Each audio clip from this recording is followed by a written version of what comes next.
Segala sesuatu ada tujuannya. Amen. Amsal 16 ayat yang keempat berkata begini.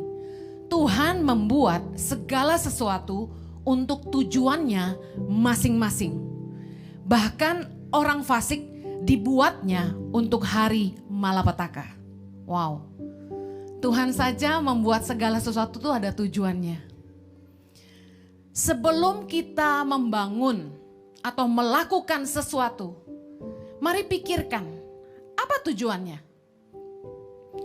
Pastikan tujuan kita dalam membangun atau membuat sesuatu atau melakukan sesuatu merupakan hal yang menambah nilai, adding value, bukannya hal yang mengurangi nilai dalam hidup kita maupun orang lain. Contoh, apa yang saya maksud tentang menambah dan mengurangi nilai adalah seperti ini.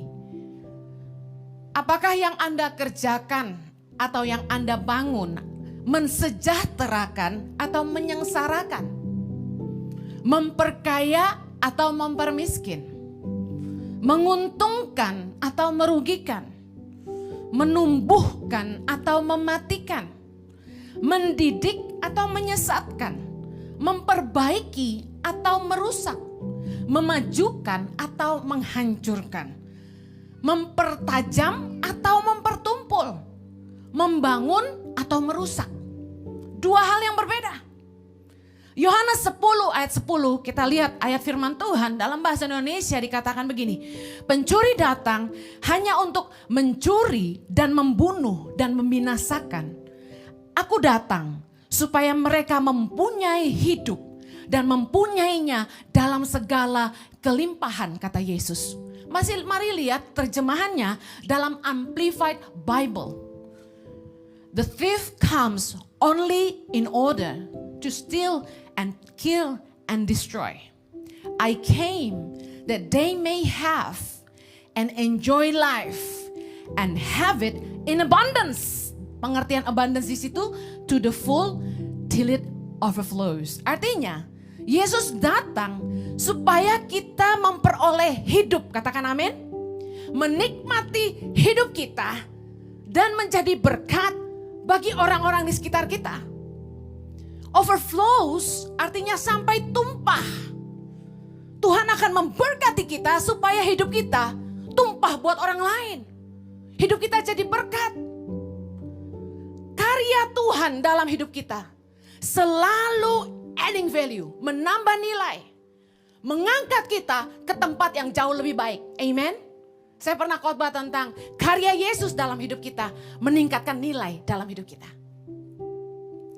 Yesus yang kaya menjadi miskin supaya kita yang miskin jadi kaya. 2 Korintus 8 ayat 9. Karena kamu telah mengenal kasih karunia Tuhan kita Yesus Kristus, bahwa, baca sama-sama, Ia yang oleh karena kamu menjadi miskin sekalipun Ia kaya, supaya kamu menjadi kaya oleh karena kemiskinannya. Lihat, apa yang Yesus kerjakan dalam hidup kita selalu meningkatkan hidup kita, menambah nilai, membawa kita ke tempat yang lebih baik.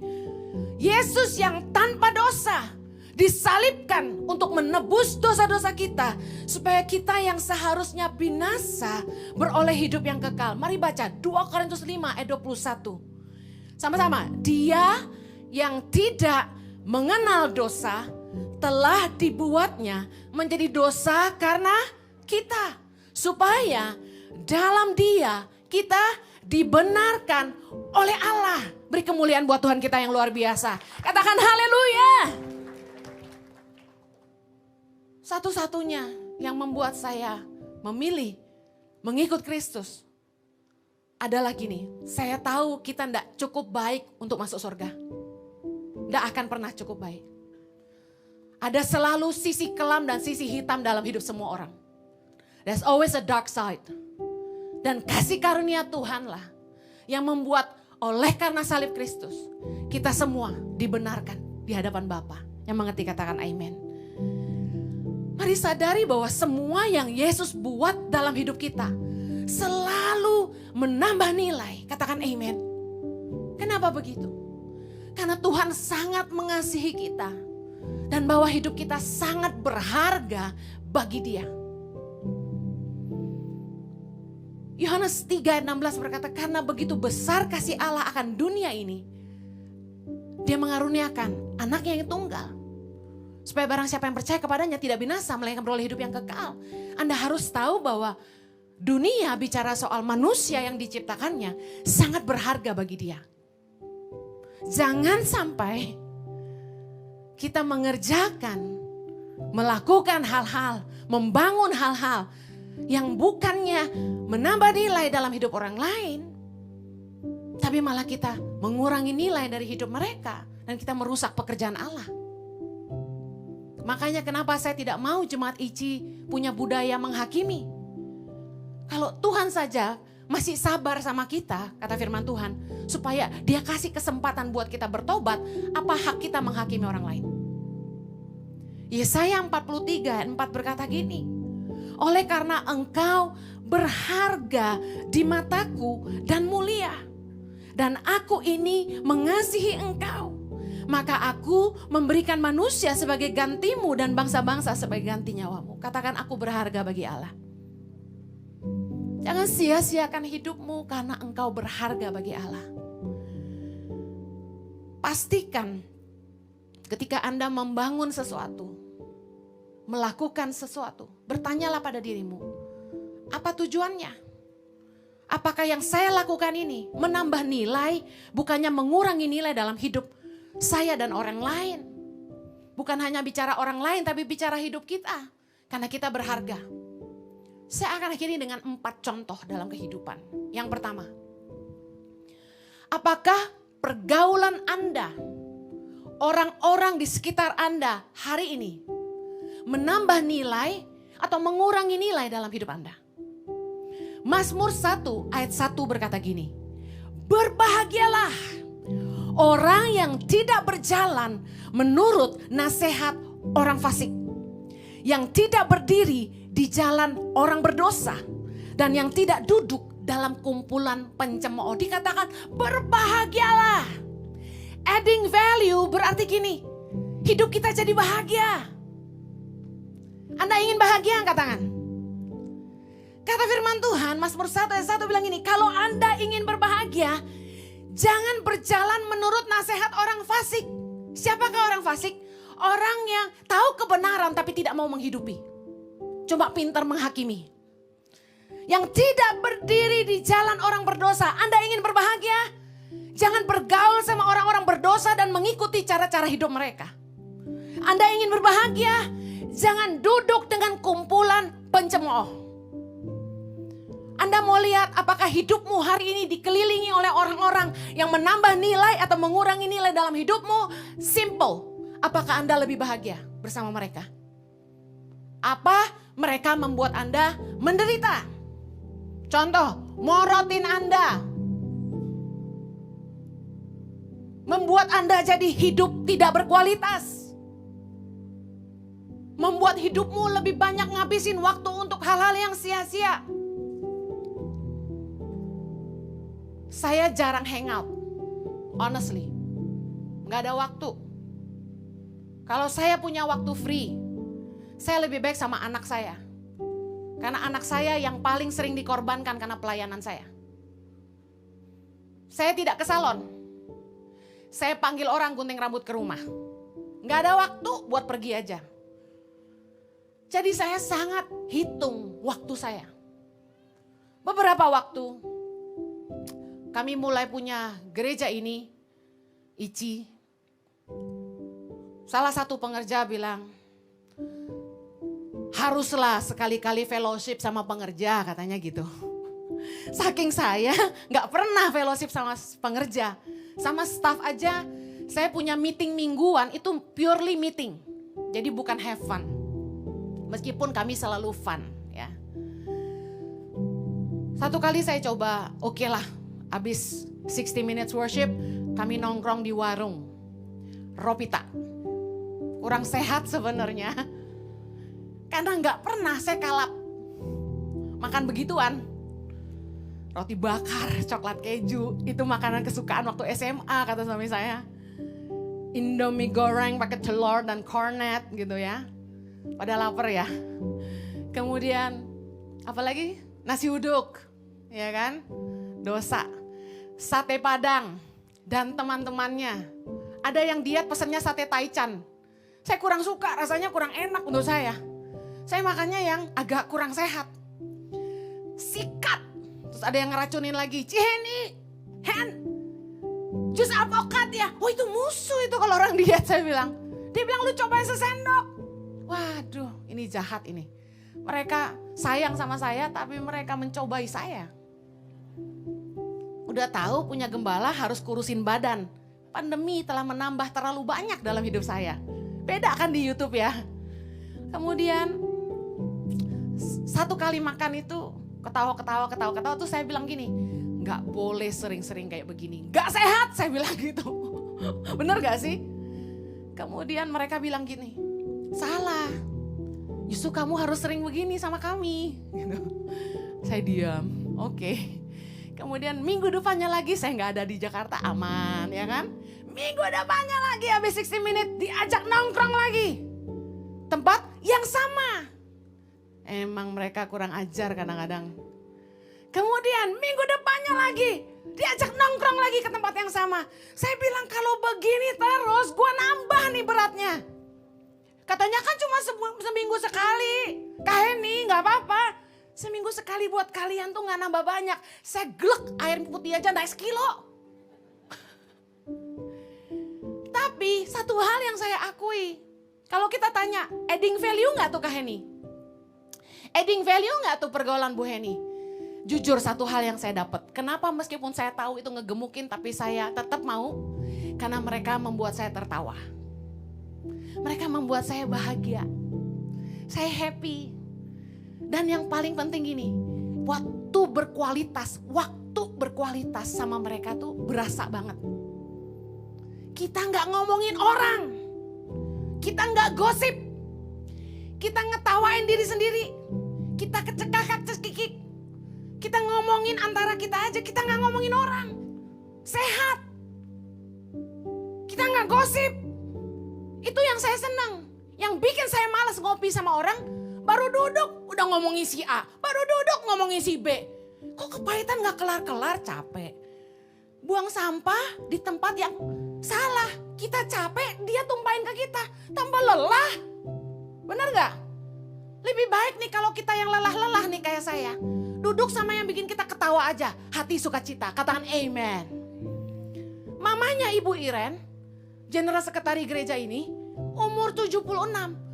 Awet muda kayak lakcap. Umur 76 kayak 60. Pengen gak ibu-ibu kayak begitu? Saya langsung tanya, Tante rahasianya apa? Dia bilang gini, hati yang sukacita. Puji Tuhan, amen. Yang mau ibu-ibu katakan amen.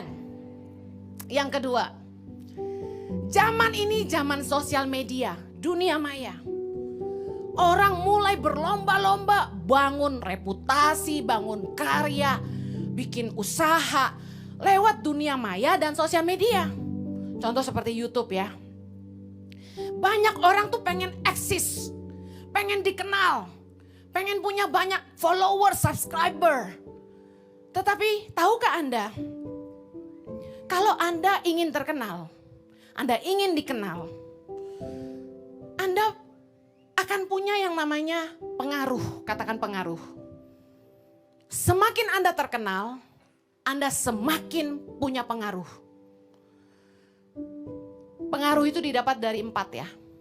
Yang pertama kekayaan, yang kedua jabatan, yang ketiga ketenaran, yang keempat dampak. Semakin seseorang terkenal, semakin luas lingkar pengaruhnya. Nah, sebagai orang yang jadi public figure, kita nggak bisa bilang hidup gua, suka gua, jangan kepoin gua. Kita nggak bisa gitu. Karena ketika Anda milih untuk eksis dan dikenal orang, ada tanggung jawab yang mengikuti Anda. Tingkah lakumu, perkataanmu, hidupmu, bahkan cara berpakaianmu akan disorot oleh orang banyak dan diikuti, dicontoh oleh para followersmu. Saya pernah satu kali beli tas murah untuk pergi ke luar. Saya foto pakai tas itu, taruh di dada. Langsung ditanya orang di Instagram, saat itu juga, Bu Heni itu jualannya Tangan Pengharapan gitu. Waduh, kayaknya saya pakai apa juga dibeli orang, cucok ya. Katanya gendut-gendut gini body display. Jadi Ibu Heni gak boleh pakai baju sendiri, katanya harus pakai baju jualan Tangan Pengharapan. Biar orang beli. Nah kalau saya khotbah gini saya masih minggir dikit supaya orang sempat capture. Pengen beli yang kayak Bu Heni ya. Atasan dan bawahan dari batik Tangan Pengharapan. Oke. Banyak orang pengen terkenal tapi mereka gak ngerti bahwa dikenal itu punya tanggung jawab. Apa tanggung jawabnya? Anda punya tanggung jawab untuk memberi teladan yang baik. Menebar inspirasi positif yang membangun dan bukan mengacaukan, apalagi membuat kerusuhan. Pengaruh Anda membuat suara Anda didengar orang. Jangan pernah melemparkan kata-kata yang memprovokasi kekacauan. Amsal 29 ayat 8 berkata gini, pencemooh mengacaukan kota, tetapi orang bijak meredakan amarah. Lihat aja tuh akun-akun yang memprovokasi, yang bikin ribut. Adalah orang-orang yang pencemooh, sukanya ngomongin orang. Ngapain? Bahkan mengeluh pun di sosial media saya rasa enggak perlulah. Kadang-kadang lebay banget di Facebook orang tulis stres. Ngapain? Pertama, who cares? Kedua, yang ada orang yang sebel sama lu jadi seneng.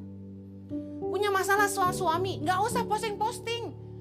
Yang ngiri sama kita, yang sebel sama kita, tepuk tangan. What for? 1 Korintus 14 ayat 33, sebab Allah tidak menghendaki kekacauan tetapi damai sejahtera.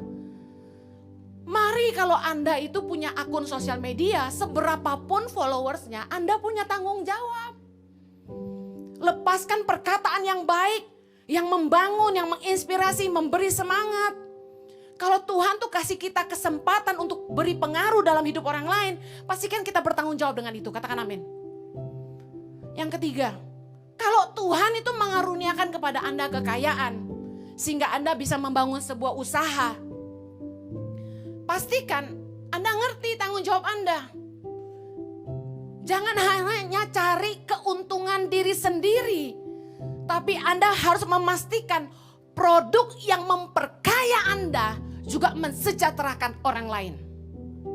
Pastikan apa yang Anda bangun, sekali lagi menambah nilai dalam hidup orang lain, bukan merugikan mereka.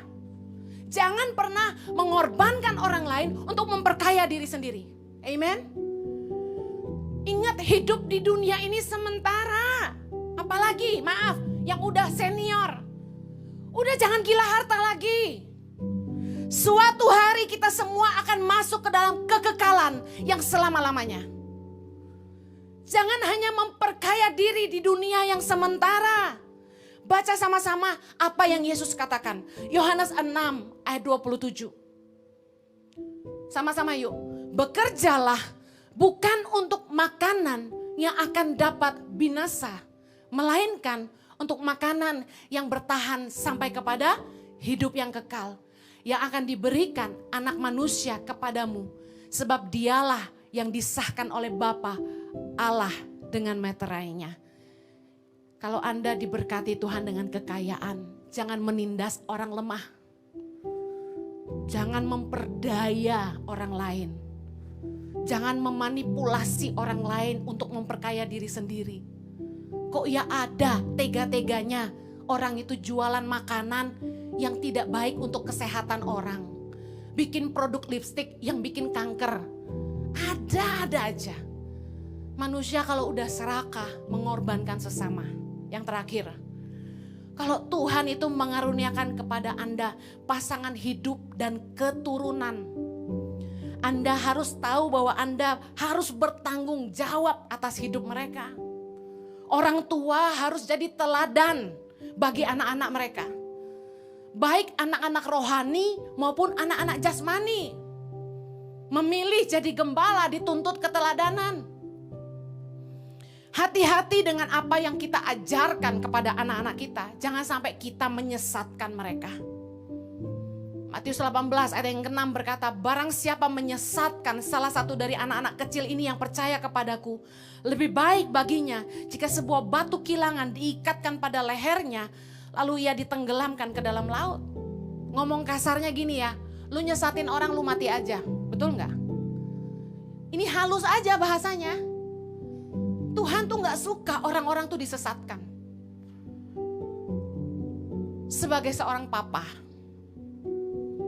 Anda punya tanggung jawab untuk menjadi sumber. Makanya Anda dipanggil Aba. Aba itu artinya sumber. Anda harus jadi imam bagi istri dan anak-anakmu. Jangan tiap malam buat doa keluarga aja harus istri yang manggil-manggil kamu. Sebagai imam tuh punya inisiatif ngajak anak dan istri doa. Apa susahnya? Ngerti tanggung jawab, kerjakan saja. Kadang-kadang istri udah teriak sampai 5 kali, masih main HP aja. Sebagai mama, Anda punya tanggung jawab untuk menjadi penolong bagi suami Anda. Bukannya ngerongrong suami Anda. Banyak perempuan, banyak maunya, tapi gak mau bantu suaminya. Alasannya gak bisa kerja. Habisin duit aja. Tanggung jawab Anda sebagai mama, merawat dan membimbing anak-anak Anda. Itu bukan tugas suster Anda.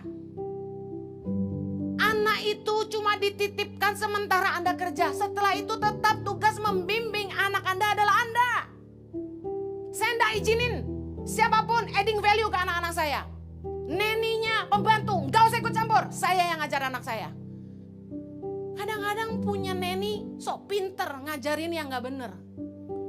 Anda harus hati-hati loh. Tahu-tahu anakmu udah pinter nyanyi dangdut daripada lagu rohani. Anakmu tahu-tahu masih kecil-kecil udah nyanyinya lagu patah hati. Sakitnya tuh di sini kata gitu. Bangga anak gue loh di videoin TikTok. Anak gue pinter dangdutan kata gitu. Emaknya ngajarin apa?